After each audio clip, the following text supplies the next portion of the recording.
So Zillow, right, the Amazon basically of online housing. Everyone calls themselves the Amazon of whatever, but I really think Zillow is that, because basically it's doing everything kind of both first party and third party as they're buying their own houses and things like that. Sometimes even, inspired by this estimate, or they're even making offers in some markets based on purely this estimate, where you could just go and whatever your estimate is what they'll pay. That's still in the testing phase, but they buy, anything housing online. They'll buy, they'll sell mortgage loans, renting, additional services like title insurance, escrow, home insurance, warranties, renovation, and moving. Those last four are potentially in the future. But it's an early leader in the space, and it's pushing its advantage. And at its current market cap, I think it's 30 billion last time I checked. I just get really excited. We talk about CrowdStrike being 50 billion and Zillow's 30 billion.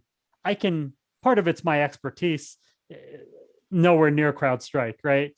But just, hey, US housing market, and then perhaps potentially beyond, you've got an online leader at 30 billion.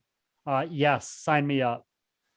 Yeah, and the reason I ranked it number 4 as opposed to number 1, I think the thing that I love the most about Zillow is also the thing that I dislike the most about Zillow.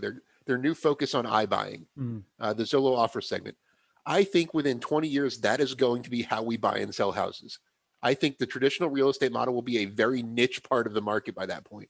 It's just once, and Deidre Woolard and I were talking about this yesterday on Tuesday on the Million Acres show. Once you have it to the point where you can get like 5 or 6 offers simultaneously from the iBuyers, where it's like the kayak of iBuying, I think you will have no need to use a traditional agent. It will make the process so much easier. But that's going to take time.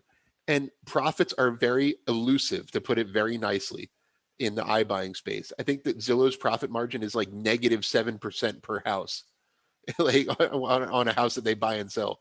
So as they scale, they're going to really have to figure out a way to make money. And that kind of scares me, because as I've said, a great product doesn't always make a great business. And I think they have the ability to win iBuying with 225 million unique users a month. I think they have the means to beat Opendoor, Redfin, OfferPad, all the others in the iBuying market if they can do it profitably. And I think Zillow is easily a 10-bagger if they can do it profitably, but that's a big if at this point. And I like that, because one of my fears was that they go just like with, I mean, you're a bank expert, right? Whenever there's a new thing where someone's just going crazy on lending in an upcycle, that's my fear with housing, right? That they go crazy and load up on inventory, but they've actually, even though they've been aggressive in pushing for all these changes, their actual balance sheet exposure, I mean, they've, if I remember right, they're more than covered with cash on all their housing inventory and any loan inventory that they have. So that gives me comfort that as they're kind of experimenting and figuring things out, that they're not, that even in a down cycle that, no one ever predicts, that they'll be fine and able to continue going.